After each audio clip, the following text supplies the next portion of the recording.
ప్రముఖ ప్రవచనకర్త చాగంటి కోటేశ్వరరావును విద్యార్థులు నైతిక విలువల సలహాదారుగా ఏపీ ప్రభుత్వం నియమించిన సంగతి తెలిసిందే. కేబినెట్ హోదా కలిగిన ఈ బాధ్యతలను ఆయనకు ప్రభుత్వం అప్పగించింది. ఇటీవల ముఖ్యమంత్రి చంద్రబాబు, మంత్రి నారా లోకేష్ను మర్యాదపూర్వకంగా కలిశారు. ఆ తర్వాత ఆయన బాధ్యతలను స్వీకరించారు. తాజాగా చాగంటికి ఏపీ ప్రభుత్వం మరో కీలక బాధ్యతను అప్పగించింది.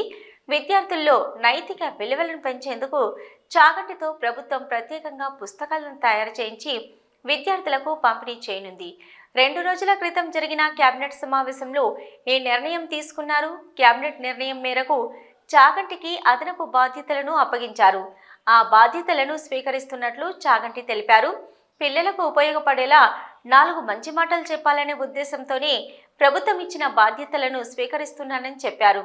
పదవుల కోసం తాను ఒప్పుకోలేదని, తన మాటలతో పిల్లలకు మేలు జరిగితే చాలని అన్నారు.